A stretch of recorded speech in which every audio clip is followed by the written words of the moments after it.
సర్వోన్నతుడు సర్వకృపానిధియగు యేసయ్య ప్రశస్త నామంలో మీ అందరికీ నా హృదయపూర్వక వందనాలు. దేవుని దయలో ఈరోజు మరలా మీతో పాటు కలిసి కొద్ది సమయం దేవుని వాక్యాన్ని ధ్యానించడానికి దేవుడు ఇచ్చిన మంచి సమయాన్ని బట్టి మిమ్మల్ని బట్టి కూడా దేవుని స్తుతిస్తున్నాను. లాస్ట్ వీక్ ప్రార్థన గురించి నేను మీతో మాట్లాడాను. కనీసం 5 గంటలైనా ప్రార్థించాలని. మీరు ఎంతమంది ప్రతిరోజు కనీసం 5 గంటలు ప్రార్థిస్తున్నారో నాకు తెలియదు. నేనైతే మీలో కొద్దిమంది తప్పనిసరిగా ప్రార్థనను 5 గంటలకు పొడిగించుకొని చేస్తున్నారని నమ్ముతున్నాను. ఒకవేళ ఇంకా అలా చేయని వాళ్ళు చేయడానికి ప్రయత్నించండి. పరిశుద్ధాత్మ దేవుడు మీకు సహాయం చేయండి గాక. ఈ దినం మరొక అంశాన్ని మనం ధ్యానించుకోబోతున్నాం. దేవుని యందు మనకున్న విశ్వాసం ఎంత అనే అంశం మీద పరిశుద్ధ గ్రంథంలో మత్తయి సువార్త 8వ అధ్యాయంలో ఒక వ్యక్తి జీవితంలో నుంచి ధ్యానించుకుంటాం. విశ్వాసం అనేది మనకి దేవుని మీదే ఉండాలి. థింగ్స్ మీద కానీ వ్యక్తుల మీద కానీ ఉండకూడదు. అయితే మనకు దేవుని మీద ఉండే విశ్వాసానికి కూడా కొలత ఉంది. ఆ కొలత పరిపూర్ణంగా అధికంగా ఉంటే అది దేవుడికి మహిమ, మనకు ఆశీర్వాదం. ఈ విషయాన్ని లేఖన భాగంలో ధ్యానించుకుంటాం. యేసు ప్రభువారు కొండ మీద ప్రసంగం చేసిన తర్వాత ఆయన ప్రసంగాన్ని వినిన ప్రజలందరూ ఆయన చెప్పే బోధ విధానానికి ఆశ్చర్యపోయారు. ఎందుకంటే ఆయన చెప్పిన బోధ ఇతరులు చెప్పినట్లు లేదు, అధికారంతో కూడి ఉంది. యేసు ప్రభువారు 3.5 సంవత్సరాలు సువార్త పరిచర్యలో కూడా అనేకులైన బోధ విన్నవారు, చివరికి శాస్త్రులు సైతం ఆశ్చర్యపడ్డారు. ఎందుకంటే ఆయన చెప్పే ప్రతి బోధలోనూ అధికారం స్పష్టంగా కనిపిస్తుంది. యేసు ప్రభు వారి యొక్క వాక్యం లేక అని చెప్పే మాటలో అధికారాన్ని వెల్లడిపరిచారు. మనం ఆయన జీవిత సేవా విధానం మనం చూసినప్పుడు 5 విషయాల్లో ఆయనకి అధికారం కనపరిచినట్లుగా మనం పరిశుద్ధ గ్రంథంలో సువార్తలు చదివితే మనకు అర్థమవుతుంది. నేను 5 విషయాలు మీకు చెప్తాను. 1, ఆయనకు రోగాల మీద అధికారం ఉంది. 2, దయ్యాల మీద అధికారం ఉంది. 3, మరణం మీద అధికారం ఉంది. 4, సృష్టి మీద అధికారం ఉంది. 5, పాపం మీద అధికారం ఉంది. ఈ 5 విషయాలు, వాటి మీద ఆయనకు అధికారం ఉన్నదని ఆయన పరిచర్యలో రుజువుపరిచారు. ఆయన ఆజ్ఞాపిస్తే ఈ 5 విషయాల మీద ఆయన మాటకు లోబడి ఆయన చెప్పినవి అవి జరిగించాయి. చాలా స్పష్టంగా ఆయనకున్న అధికారాన్ని ఈ 5 యాంగిల్స్లో మనం చూడగలం. అయితే యేసు ప్రభు వారు కొండ మీద ప్రసంగం చేసి దిగి వస్తున్నప్పుడు విస్తారమైన జన సమూహం అక్కడ ఉంది కాబట్టి ఆయనతో పాటు వస్తున్నారు. అప్పుడు ఒక కుష్ఠరోగి ఆయన ఎదుర్కొని, ప్రభువా, నీకు ఇష్టమైతే నన్ను శుద్ధినిగా చేయగలవు అని చెప్పినప్పుడు ఆయన అన్నారు, నాకు ఇష్టమే, నీవు శుద్ధుడు కమ్మని ఆయన తాకగానే అతని కుష్ఠరోగం పోయింది. అది చాలా ఆశ్చర్యం. ఆ తర్వాత ఆయన కపెర్నహూములో ప్రవేశించినట్లుగా 8వ అధ్యాయంలో చూడగలం. దయచేసి మత్తయి సువార్త 8వ అధ్యాయం తెరిచి ఉంచుకోండి. ఈ కపెర్నహూము అనేది ఒక పట్టణం, హైవేలో ఉన్న పట్టణం. ఎక్కువగా ఇక్కడ రోమా సామ్రాజ్యం ఆ దినాల్లో పరిపాలిస్తుంది కాబట్టి రోమన్ సోల్జర్స్ అందరూ అక్కడ ఉండే ఈ కపెర్నహూములో ఎక్కువ అక్కడ నివసిస్తారు. అలాగనే యూదుల నుంచి సుంకాన్ని లేదా పన్ను వసూలు చేసి రోమిలకు ఇవ్వడానికి ఈ సుంకరులు పన్ను వసూలు చేసే వాళ్ళు కూడా ఎక్కువ శాతము ఆ పట్టణంలోనే నివసించేవారు. అది ఆ పట్టణం గురించి ఒక మాట. అయితే ఈ కపెర్నహూములోనికి యేసు ప్రభువారు ప్రవేశించినప్పుడు తన శిష్యులతో ఆయన దగ్గరకు ఒక శతాధిపతి వచ్చినట్లు మనం చూడగలం. ఈ శతాధిపతి యేసు ప్రభు దగ్గరకు వచ్చి యేసు ప్రభుతో ఆయన మాట్లాడతాడు. ప్రభువా, నా దాసుడు పక్షవాయువుతో మిగులు బాధపడుచు ఇంట్లో పడి ఉన్నాడని యేసు ప్రభుని ప్రాధేయపడి అడుగుతాడు.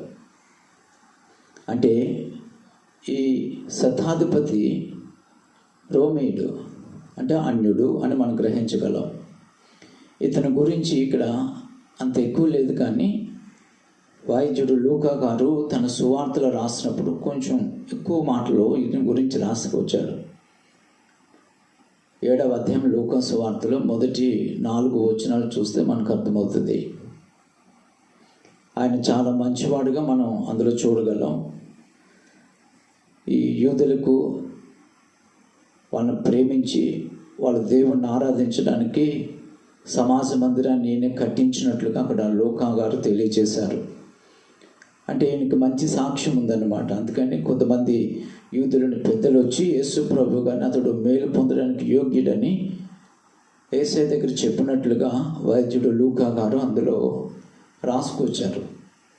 అంటే ఇతడు మంచివాడే. ఇతని గురించి చాలా విషయాలు మనం అతని వ్యక్తిగత జీవితంలో నుంచి నేర్చుకోవచ్చు. అయితే ఈరోజు మన అంశము అతనుకున్న విశ్వాసం గురించి మాత్రమే.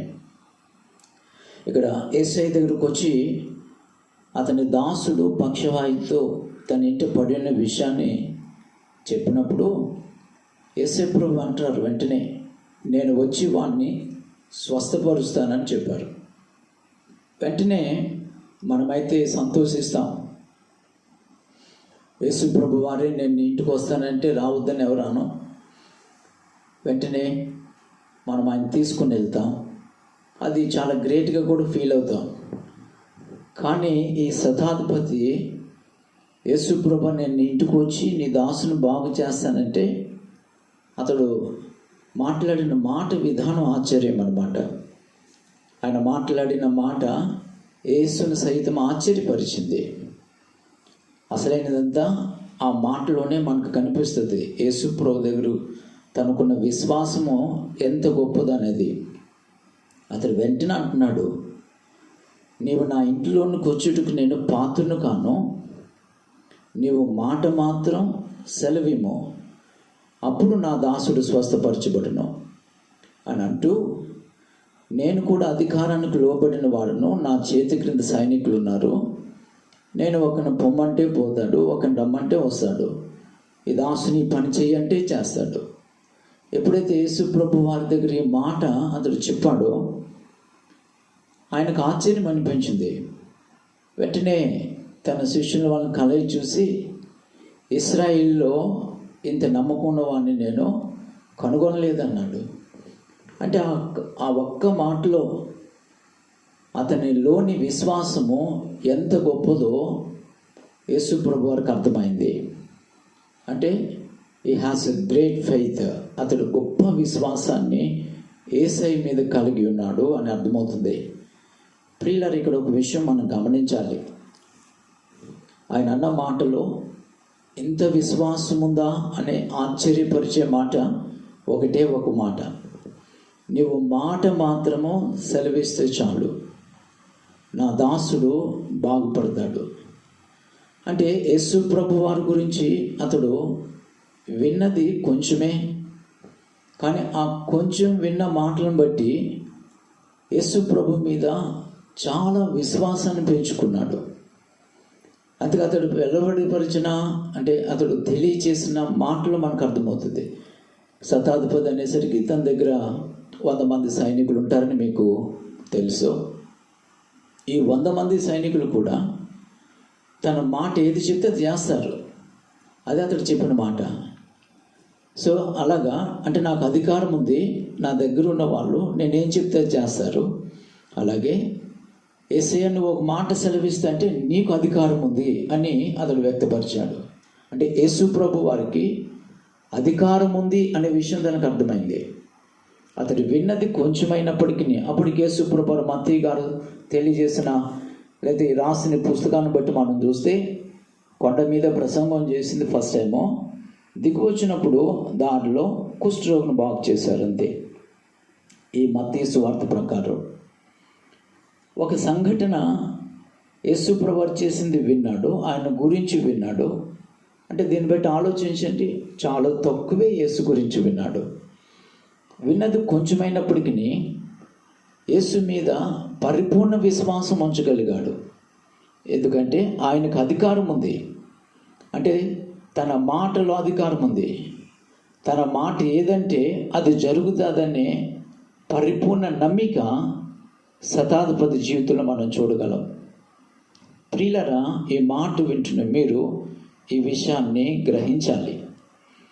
యేసు ప్రభు వారు మాటలో అధికారం ఉన్నది అనే సత్యాన్ని శతాధిపతి అన్యుడైనప్పటికీ గ్రహించగలిగితే ఈ దినాల్లో మనం యేసు ప్రభు మాటకు అధికారం ఉన్నది అనే విశ్వాసం ఎంతమంది కలిగి ఉన్నామో మనం ప్రశ్నించుకోవాలి.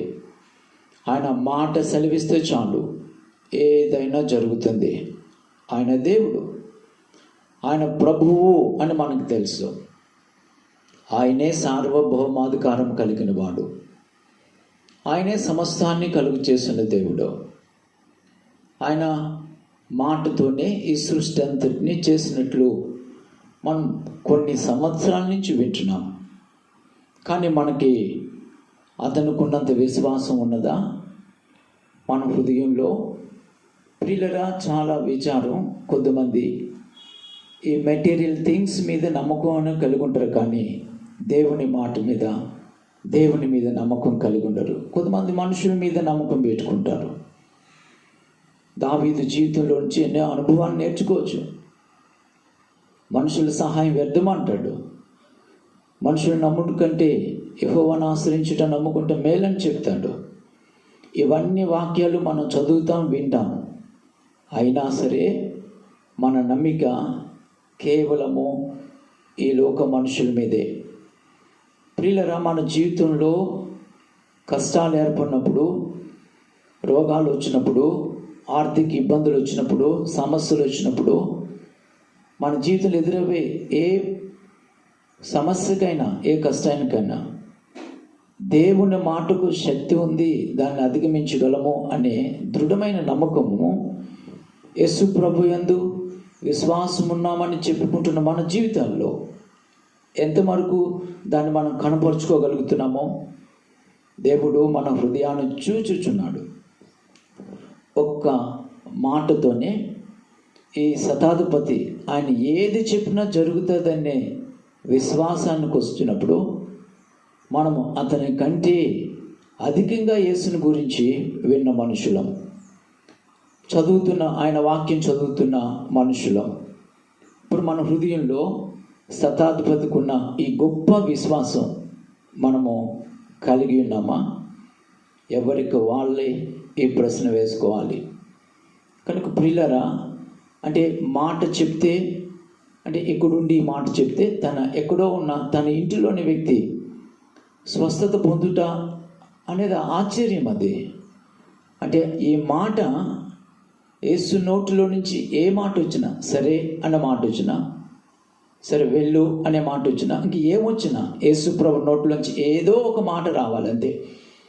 ఒక మాట ఆయన నోటి నుంచి వస్తే ఆ మాట తన దాసుని రోగాన్ని పోగొట్టగలదు. అంటే ఆ మాటలో రోగాన్ని స్వస్థపరిచే శక్తి లేక ప్రభావం ఉన్నది అనే నమ్మిక శతాధిపతి జీవితంలో మనం చూడగలం. కనుక నా ప్రియ దేవుని బిడ్డలారా, మనము ఇట్టి విశ్వాసాన్ని కలిగిడుట అది మనకు ఆశీర్వాదం. కనుక శతాధిపతికున్న ఈ గొప్ప విశ్వాసం మనము కలిగి ఉండాలి. సర్వసాధారణంగా ఇతడు యేసుని గురించి విన్నందుకు ఇతడికి విశ్వాసం వచ్చింది. బైబిల్ చెప్పే మాట కూడా అదే కదా. రోమా 10:17 మీకు తెలుసు. వినుట వలన విశ్వాసము కలుగును. అయితే వినేదాని దగ్గర ఉంది. మనము ఎలా వింటున్నాం? మనం వినే దాని మీద మన విశ్వాసం అనేది రావటమా లేకపోతే విశ్వాసం లేకుండా పోవటం అనేది ఆధారపడింది. ఇతడు మనస్సు పెట్టి విన్నాడు. విన్నది ఒక మాట అయినా అది గ్రహించాడు, ఆలోచించాడు, గ్రహించాడు. అతడు గ్రహించాడు కాబట్టే యేసు మీద విశ్వాసాన్ని కలిగి ఉన్నాడు. అంటే ఇప్పుడు మనం వింటున్నాం. చాలామంది వింటారు, చర్చిలో వాక్యం వింటారు, టీవీలో వాక్యం వింటారు, ఇలా యూట్యూబ్లో వాక్యం వింటారు, ఇంకెన్ని విధాలైన వాక్యం వింటారు. విన్న వాక్యము గ్రహించగలిగినప్పుడే దేవుని మీద మీకు విశ్వాసం ఏర్పడుతుంది. నేను ఇది నా సొంత వాక్యం కాదు, దేవుని మాట మీకు చెప్తున్నాను. మీరు తర్వాత మత్తయి సువార్త 13వ అధ్యాయం చదువుకోండి. విత్తనం గురించి యేసు ప్రభు వారు ఉపమానంగా చెప్పిన మాటలు అక్కడ కనిపిస్తాయి. 4 సంఘటనలు మీరు అందులో చూడగలరు. విత్తువాడు వెళ్తున్నాడు, విత్తనాలు జల్లుతున్నాడు. కొన్ని దారిని పడ్డాయి, కొన్ని రాతి నీళ్ళలో పడ్డాయి, కొన్ని ముళ్ళ కంచులో పడ్డాయి, కొన్ని మంచి నీళ్ళలో పడ్డాయి అని చెప్పి 4 విషయాలు యేసు ప్రభు ఉపమాన రీతిలో వాళ్ళకి చెప్పడం మనం 13వ అధ్యాయంలో చూడగలం. మీరు అధ్యాయం చూస్తే అర్థమవుతుంది. దారినంటే విత్తనాలు విత్తినప్పుడు అది ఎవరు అనే మాట శిష్యులు అడిగినప్పుడు దాని అర్థాన్ని క్రింద వచనాలు తెలియజేస్తాడు. ఈ వ్యక్తులు ఎవరంటే వాళ్ళు వింటారు కానీ గ్రహించరు. ఎవరైతే వాక్యం విని దాన్ని గ్రహించరో వాళ్ళు త్రోవ ప్రక్కన విత్తనాలు పడిన వాళ్ళతో సమానం. అందుకే విత్తనాలు పడిన తర్వాత పక్షులు వస్తాయి, ఆ విత్తనాలు ఎత్తుకొని పోతాయి. అలాగే వాక్యం విన్నప్పుడు గ్రహించలేకపోతే అపవాది చొరబడి మనలో పడిన విత్తనాలు, అనగా వాక్యం అనేది విత్తనం, వాక్యం అనే విత్తనాలు వెంటనే దొంగిలించుకొని పోతాడనమాట. అందుకే చాలామంది జీవితాల్లో క్రమం తప్పనిసరిగా బైబిల్ చదువుతున్నా, చర్చెస్కి వెళ్తున్నా, వాక్యాలు వింటున్నా, దేవుని మీద ఎంత విశ్వాసం తెచ్చుకోవాలో ఆ విశ్వాసం తెచ్చుకోలేని పరిస్థితులు ఉండడానికి కారణం ఇదే. విన్నట్లు వింటారు కానీ విన్నది గ్రహించలేరు, విన్నదాన్ని అర్థం చేసుకోరు. లోకంలో మిగతా విషయాలు ఉంటాయి, వాటిని చాలా ఈజీగా విన్నారు, గ్రహించేసుకుంటారు, అది చక్కగా భద్రం చేసుకుంటారు, జ్ఞాపకం ఉంచుకుంటారు. కానీ దేవుని మాటలు వింటున్నప్పుడు మనస్సు పెట్టరు. ఎప్పుడైతే మనం మనస్సు పెట్టి శ్రద్ధతో దేవుని మాట వింటామో అప్పుడే మనం గ్రహించగలం. గ్రహించినంత కాలం విన్న వాక్యము అపవాది దొంగిలించుకొని పోతున్నాడు. కనుక వాక్యము మనలో లేనప్పుడు వాక్యం క్రియ చేయదు.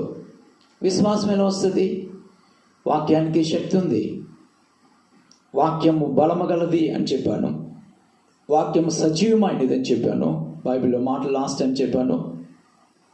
కనుక వాక్యము ఖచ్చితంగా మనం హృదయంలోకి పడితే అది మనం కానీ ఆలోచించి గ్రహిస్తే క్రియ చేయకుండా మానదు. విన్న వాక్యము దేవుని మీద లేక యేసయ్య మీద విశ్వాసాన్ని కలుగు చేస్తుంది. వినుకొలది విశ్వాసం పెంచుకుంటూ వెళ్తుంది. అప్పుడు మన హృదయం నిండా దేవుని మీద విశ్వాసం ఉంచగలం. ఎవరైతే శతాధిపతిలాగా దేవుని మాటకు శక్తి ఉందని విశ్వసిస్తారో వారి జీవితంలో అద్భుతాలు చూడగలరు. ఎలాంటి పరిస్థితులైనా వారు ఎదిరించగలరు, జయించగలరు, సంతోషంగా సమాధానంగా ఉండగలరు. కారణం ఏంటంటే విన్న వాక్యము వారి దగ్గర ఉంది కాబట్టి వారికున్న విశ్వాసం అన్న ఆయుధంతో దాన్ని అధిగమిస్తారు, దాన్ని పొందుకుంటారు. ఈ శతాధిపతి యేసు ప్రభువుని ఒక మాట సెలవి అన్నాడు. ఆయన చెప్పింది ఒకే ఒక మాట 13వ వచనంలో మనకు కనిపిస్తుంది. ఆయన అన్నాడు, నువ్వు వెళ్ళు, నీవు విశ్వసించిన ప్రకారము నీకు అవునుగాక అన్నాడు. అంతే. అతడు వెళ్ళిపోయాడు. అదే గడిలో అతని దాసుడు అక్కడ స్వస్థ పొందుట ఆశ్చర్యం. యేసుప్రభు చెప్పిన మాట, నీవు వెళ్ళు, నీవు విశ్వసించిన ప్రకారము నీకు అవునుగాక.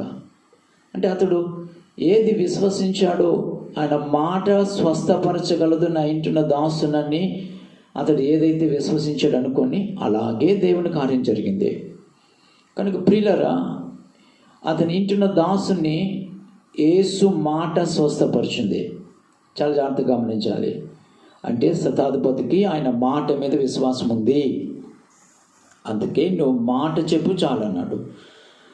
అప్పుడు యేసు ఆయన దగ్గర ఉన్నాడు కాబట్టి ఇప్పుడు పరిస్థితులు ఆలోచిస్తున్నప్పుడు యేసు ప్రభు వారు ప్రియులరా, మన జీవితాలకు ఏమైతే కష్టాలు, పరిస్థితులు, రోగాలు ఇవన్నీ వస్తాయో వాటికి సంబంధించిన మాటలన్నీ దేవుడు ఈ పరిశుద్ధ గ్రంథంలో మనకు రాసి ఇచ్చారు.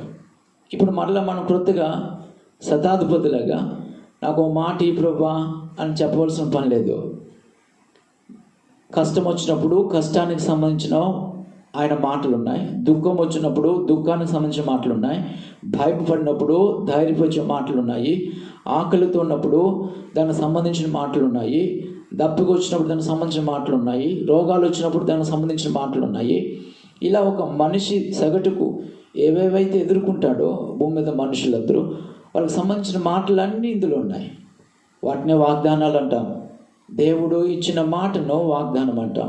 ఈ వాగ్దానాలు ప్రియులరా, మన సందర్భాన్ని బట్టి, మన పరిస్థితిని బట్టి బైబిల్ నుంచి ఆ మాటలు తీసుకొని మనం చెప్పాలి. మీకు ఉదాహరణకు చెప్తాను. దావీదు జీవితం ప్రియులరా చాలా అద్భుతమైంది. అతని జీవితంలో నుంచి చాలా విషయాలు మనం నేర్చుకోవచ్చు. మీరు కీర్తనలు బాగా చదివితే విశ్వాసంతో దావీదు ఏం పలికాడో మనకు అర్థమవుతుంది. మనం కూడా అలా పలకాలి. యేసు ప్రభు వారు కూడా మనకు ఉపదేశించింది అదే. ఆయన మాట మనకి ఇచ్చేశారు, అది మన దగ్గర ఉంది. రోమపత్రిక 10వ అధ్యాయం 8వ వచనం మీరు చదువుకొని తెలుస్తుంది. రోమపత్రిక 10వ అధ్యాయం 8వ వచనంలో ఆ వాక్యము నీ యొద్ద ఉన్నది, నీ నోట ఉంది, నీ హృదయంలో ఉంది అంటాడు. కనుక వాక్యం మన దగ్గర ఉంది. కనుక ఈ వాక్యాన్ని మనము పలకాలి. మీకు సులభంగా అర్థమవడానికి దావీదు కీర్తనలు చాలా ఉన్నప్పటికీ అందరికీ బాగా తెలిసిన కీర్తన ఒకటి, అదేంటి 23వ కీర్తన కదా, మీకు కూడా తెలుసు.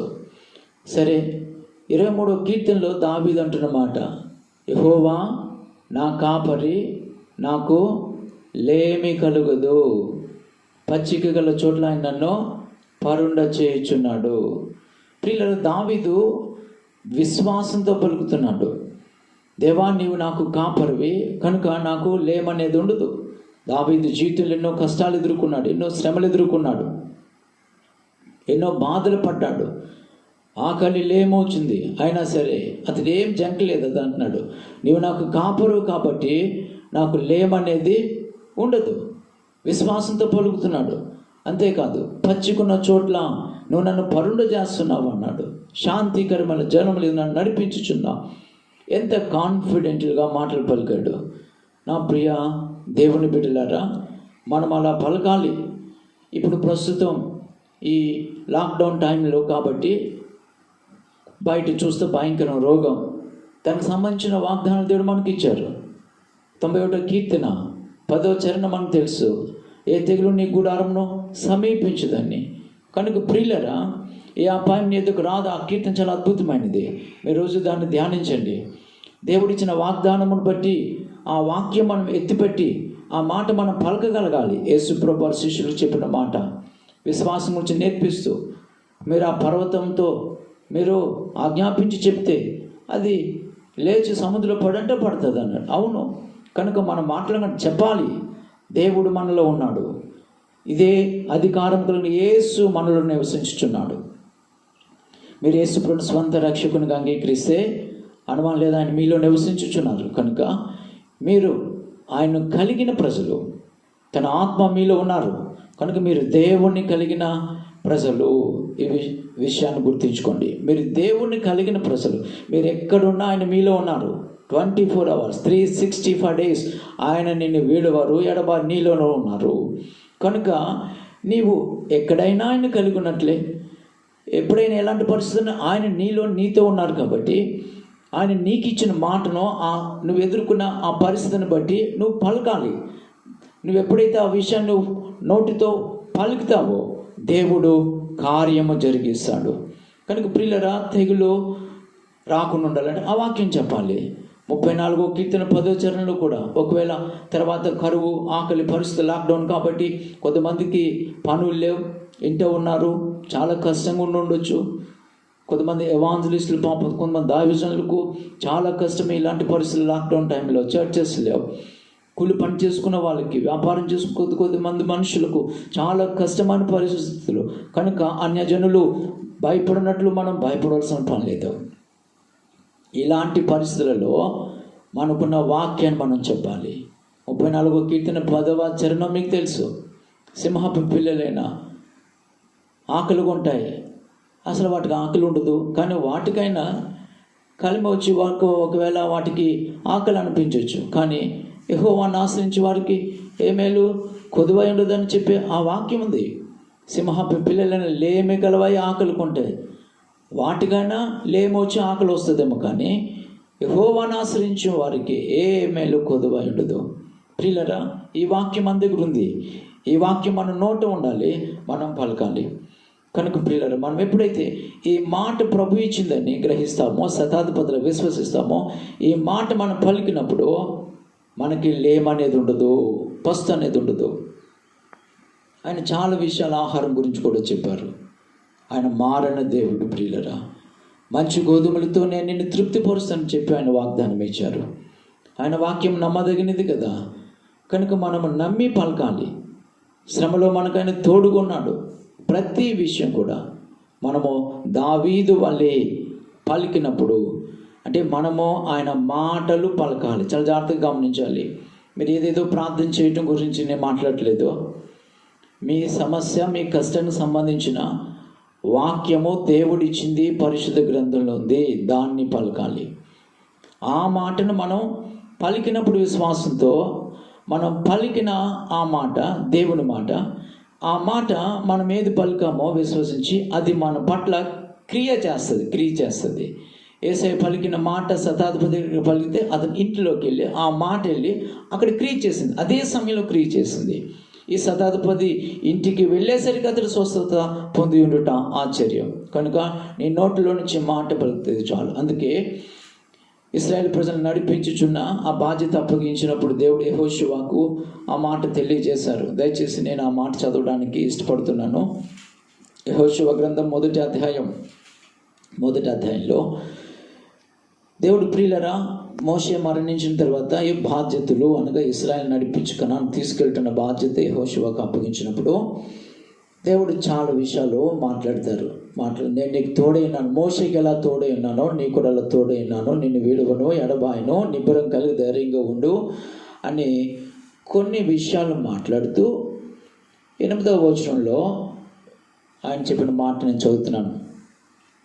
ఈ ధర్మశాస్త్ర గ్రంథమును నువ్వు బోధింపక తప్పిపోకూడదు, దానిలో రాయబడిన వాటన్నిటి ప్రకారం చేయుటకు నీవు జాగ్రత్త పడినట్లు దివారాత్రము దాన్ని ధ్యానించిన ఎడల నీ మార్గమును వర్ధల చేసుకొని చక్కగా ప్రవర్తించదువు.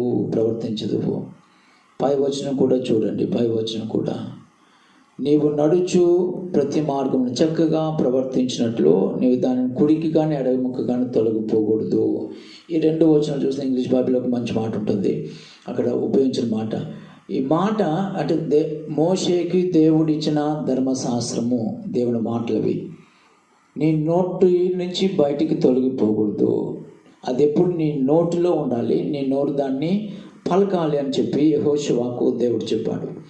అది నీ నోటి నుంచి తొలగిపోనీయకుండా అది నీ నోట నుండి పలుకుతా ఉంటే నీవు నీ లైఫ్లో ప్రాస్పరిటీ చూస్తావు, అభివృద్ధిని చూడగలవు. అంటే అభివృద్ధి అయిన జీవితం యెహోషువ పొందాలంటే దేవుడిచ్చిన ధర్మశాస్త్రం మాటలు అతడు నోట్లో ఉండాలి. ఇశ్రాయేల్ ప్రజలకు, ప్రియులరా, ఆయన బోధించిన రెండోసారి బోధించినప్పుడు చెప్పిన మాటలు అవి ద్వితీయోపదేశకాండంలో మీరు ఆ మాటలు చూడగలరు. పిల్లలకి చెప్పమని చెప్తాడు, అది నీ నోటి దగ్గర మీ పిల్లలకు ఉంచాలని చెప్తాడు. ద్వారబంధాల మీద రాయాలని చెప్తారు.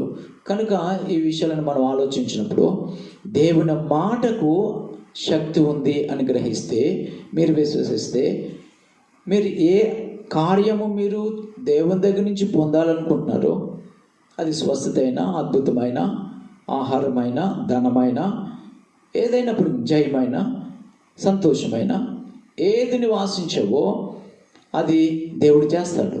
దానికి సంబంధించిన మాట నీ దగ్గర ఉంది కాబట్టి నీవు దావీదులాగా పలకాలి, యెహోషువలాగా పలకాలి. భక్తులు ఎలా పలికారు అలా పలకాలి, శిష్యులాగా పలకాలి. మనము పలికినప్పుడు ఆ మాటను, క్రియను మనం చూడగలం. కానీ ఇంత వాక్యం వింటున్న చాలామంది వాక్యం వాళ్ళ దగ్గర ఉంటుంది, కానీ వాళ్ళు చూపులు కష్టం వచ్చినప్పుడు ఎటెటో చూస్తారు. వాళ్ళకి ఇబ్బంది వస్తే ఎవరినో చూస్తారు, దేని సహాయం కొరకు ఎదురు చూస్తూ ఉంటారు. వారి కనులు ఎటో చూస్తూ ఉంటుంటాయి.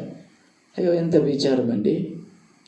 భూమి ఆకాశములను మాటతో కలుగు చేసిన దేవుడు, ఆయన వలన నీకు సహాయము కలుగునని విశ్వాసం నీలో ఉంటే ఆయన నీ దగ్గర ఉన్నాడు, నీలో ఉన్నాడు. నీ కనులు ఎవరిని చూడాలి? ఇప్పుడు మీరు ఎవరిని చూస్తున్నారు? ఖచ్చితంగా ప్రియులరా, మీరు విశ్వసించి దేవుని వైపు మీరు చూడగలిగితే మీ దగ్గరకు దేవుడు సమస్తాన్ని సమకూర్చగలడు. మనం విన్న వాక్యాలు కథలు కాదు. మనం చర్చిలో ఉన్న వాక్యాలన్నీ కథలేం కాదు, అవి నిజంగా జరిగినవి. అవి దేవుడు చేశారు. అదే దేవుడు ఇప్పుడు ఉన్నాడు. అని నేను నేడు ఏకరీతిగా ఉన్న దేవుడు. కరువు వచ్చింది, ఏలియాకు ప్రియుల కాకులతో ఆహారం పంపాడు, విన్నాము. ఇప్పుడు దేవుడు అదే దేవుడు కదా. ఎవరొకరి ద్వారా దేవుడు నీకు పంపిస్తారు. నువ్వెవరి వైపు చూడవలసిన పని లేదు. నువ్వు దేవుని తట్టు తేరి చూస్తే దేవుడు నీకు సహాయం చేయగలడు. ఈ 40 years అరణ్య యాత్రలో ఇశ్రాయేలు ఏది అడిగితే దేవుడు అది ఇచ్చారు. సమృద్ధి అయిన ఆహారం ఇచ్చారు, మీరు విన్నారు. కనుక ఈ లాక్డౌన్ టైంలో కరువు అనే ఇబ్బంది అనే పరిస్థితులు వస్తే ప్రేమతో చెప్తున్నాను, మీరు దేవుని మాట పలకండి, దేవుడు మీ ఇంటికి ఆహారం పంపిస్తారు. ఆయన నిజమైన దేవుడు, సజీవమైన వాడు, మార్పు లేనివాడు. ఆయన ఇశ్రాయేలు జీవితంలో, తన ప్రజల జీవితంలో ఏం చేస్తారు, ఇప్పుడు నా జీవితంలో అదే చేస్తారు. ఎందుకంటే నేను ఆయన కుమారుని నువ్వు నమ్మగలిగితే, మీరు ఆయన ఏంటంటే విశ్వాసాన్ని మీరు స్థిరంగా ఉంచుకోగలిగితే, మీరు బైబిల్ అద్భుతాలు చూశారు, మీ జీవితంలో అద్భుతాలు చూడగలరు. నేను చెప్పగలను, రానున్న సంవత్సరాల్లో సైతం ఇంకా భయంకరమైన కష్టాలు, భయంకరమైన ఇబ్బందులు, భూకంపాలు, కరువులు, ఇవన్నీ మనం చూడబోతున్నాం. అలాంటి పరిస్థితులలో మీరు బైబిల్ చదివినప్పుడు, బైబిల్ మాటలు వింటున్నప్పుడు, సేవకులు చెప్పినప్పుడు, దైవజనులు చెప్పినప్పుడు ఏమైనా అవన్నీ మీ జీవితాల్లో మీరు బ్రతికి ఉంటే చాలా కొద్ది కాలం ఖచ్చితంగా ఇవన్నీ చూస్తారు. అందులో అనుమానం ఏమి లేదు.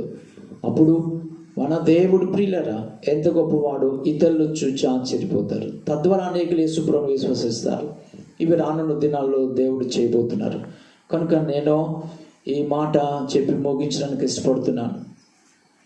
వాక్యము నీ దగ్గర ఉంది. వాక్యమే దేవుడు, యేసే వాక్యం, వాక్యమే యేసు. సో వాక్యము సజీవమైనది, బలము గలది అని నువ్వు నమ్మితే ఆ వాక్యం నీ ఎదురు ఉంది. ఆ వాక్యాన్ని నువ్వు పలికినప్పుడు, నువ్వు పలికిన వాక్యము, నువ్వే వాక్యం పలికవో అది క్రియ నీ జీవితంలో జరిగిస్తుంది. ప్రియులరా, మనము ఇబ్బంది పడవలసిన పని లేదు. ఎలాంటి పరిస్థితులైనా దేవుడు నమ్మదగిన వాడు, సహాయకుడు. ఆయన పిల్లలం, మనం ఆయన పిల్లలం, మనకు ఆయన తండ్రి. అందుకనే బహుధైర్యంగా మీరు పలకొచ్చు, మాట్లాడవచ్చు. మీ పిల్లలు మీ దగ్గర ఎంత ధైర్యంగా వాళ్ళు కావాల్సింది చెప్పి తీసేసుకుంటారో అలా మీరు చేయగలరు. మీరు ఆ విధంగా ఆలోచించాలి. దేవుడు ఎక్కడో దూరం పెట్టుకోవద్దు. ఆయన మీకు తండ్రి, మీరు ఆయనకి పిల్లలు. కనుక మీ హృదయంలో ఆయన మీద పరిపూర్ణ విశ్వాసము ఉంచండి. మీ పూర్ణ హృదయంతో ఆయన మాట మీద నమ్మిక ఉంచండి. మీకు కావలసిన మాటను పలకండి, అద్భుతాలు చవి చూడండి, దేవుని మహిమపరచండి. ఇతరులకు ఆశీర్వాదకరంగా దేవుని మహిమను కనపరిచేటట్లుగా, దేవుని ఔన్నత్యాన్ని మీరు అనుభవిస్తూ ఇతరులకు చూపేటట్లుగా మీ జీవితాలు ఉండాలని నేను ఆశపడుతున్నాను. కనుక ఈ లాక్డౌన్ సమయంలో దేవుడు ప్రియులరా సమయం ఎక్కువ మీకు ఇచ్చారు కాబట్టి దయచేసి మీరు ఎక్కువ సమయం వాక్యం చదవండి, చదివింది అర్థం చేసుకోండి, చదివింది గ్రహించండి. మీ విశ్వాసము 100 రెట్లు పెరుగుతుంది. మీరు చాలా తార స్థాయికి విశ్వాసం ఎదగగలరు. పరిపూర్ణ విశ్వాసము మీరు పొందుకోగలరు. ఎక్కువ సమయం ప్రార్థించండి, దేవునితో సహవాసం చేయండి. దేవుని మహిమను మీ ఇళ్లలో మీరు అనుభవించండి. ఈ దినం ఆదివారం చర్చ్ లేదని మీ సమయాన్ని వ్యర్థంగా గడిపారేమో. దయచేసి అలా చేయొద్దు. మీరు ఆరాధన సమయాన్ని ఎలా అయితే గడుపుతున్నారో ఆరాధన అదే సమయం మీ ఇంట్లో మీరు గడపాలని ఈ లాక్డౌన్ టైంలో అలా స్పెండ్ చేయటం మంచిదని ప్రాంతం మీకు తెలియజేస్తున్నాను. విశ్వాసమునకు కర్త, దాన్ని కొనసాగించు యేసు వైపు చూచుచు ముందుకు సాగుదాం. దేవుడు మనలను దీవించునుగాక. ఆమేన్, ఆమేన్, ఆమేన్. ప్రార్థన చేసుకుందాం. దయచేసి కళ్ళు మూయండి, నాతో పాటు ఏకీభవించండి. మీ హృదయంలో దేవుని మీద విశ్వాసం ఉందా? ఒకసారి పరీక్షించుకోండి. వేటి మీద నమ్మకం పెట్టుకుంటే దయచేసి మనసు మార్చుకోండి. ప్రభు నీలో ఉన్నారు, వాక్యం నీ యొద్ద ఉంది. నీలో ఉన్న ప్రభు మీద, నీ దగ్గర వాక్యం మీద విశ్వాసం పెట్టుకో. అది ఎల్లవేళలా నీ దగ్గర ఉంటుంది. అది నీ దగ్గర తీసివేయబడదు. నువ్వు తొలగించుకోవద్దు. వాక్యాన్ని పలికి అద్భుతాలు సృష్టించండి. మీరు దేవుని పిల్లలు, మీరు దేవుని పిల్లలు. ఆయన మీకు తండ్రి. నువ్వేది పలికితే దేవుడు అది నీ పట్ల జరిగిస్తారు. ప్రియ సహోదరుడా, సహోదరి, ఇది నిజం. మీరు పలకండి, చెప్పండి, వాక్యాన్ని పలకండి. దావీదు పలికిన మాట ఉదాహరణకు చెప్పాను. మీరు అలా పలకటం నేర్చుకోండి. గొప్ప కార్యాలు మీరు చూడగలరు. ప్రార్థించుకుందాం. సర్వోన్నతుడా, పరలోకమందున మా తండ్రి, నీ ప్రియ కుమారుడు, మా రక్షకుడైన యేసయ్య నీ సన్నిధికి వచ్చి ఉన్నాం. విశ్వాసం గురించి మాతో మాట్లాడావు. మాలో ప్రభు పరిపూర్ణ విశ్వాసం ఎంతైనా అవసరం. నీ వాక్యము మేము ప్రభు కలిగి ఉన్నవాళ్ళు. ఈ విషయాలు గ్రహించడానికి కృప చూపావు. నువ్వు మాలో ఉన్నావు, నీ వాక్యం మాకు ఇచ్చావు. ఎలాంటి పరిస్థితులు ఎదురైనా దానికి సంబంధించిన నీ మాటను మేము పలికినప్పుడు అద్భుతాలను చేయి దేవుడు ఉన్నావు. ఈ దినం నీ వాక్యం ప్రతి ఒక్కరు ప్రభా, ఎవరి మీద కానీ, ఏ మెటీరియల్ థింగ్స్ మీద కానీ, వేటి మీద వారు నమ్మిక పెట్టుకోకుండా కేవలం నీ వాక్యం మీద, కేవలం నీ మీద మాత్రమే వారు విశ్వాసము కలిగిన వారే. నువ్వున్న ధైర్యంతో, నీ వాక్యం ఉన్న ధైర్యంతో ప్రభా వారి జీవితం ముందుకు సాగుటకు సహాయం చేయి. విన్న వాక్యం వారి హృదయంలో ఫలింపుని గ్రహించు బుద్ధి వారు పొందుతురు గాక. ఈ దిన వాక్యం ప్రతి ఒక్కరి జీవితాలు, వారి కుటుంబంలో ఆశీర్వదించమని యేసయ్య నామములో ప్రార్థిస్తున్నాం తండ్రి. ఆమేన్, ఆమేన్, ఆమేన్. పరమ తండ్రి అయిన దేవుని ప్రేమ, తన ప్రియ కుమారుడు మన రక్షకుడైన యేసయ్య కృప, పరిశుద్ధాత్మ దేవుని అన్యోన్య సహవాసం, సకల ఆశీర్వాదం మనందరికీ తోడైన నడిపించుగాక. ఆమేన్.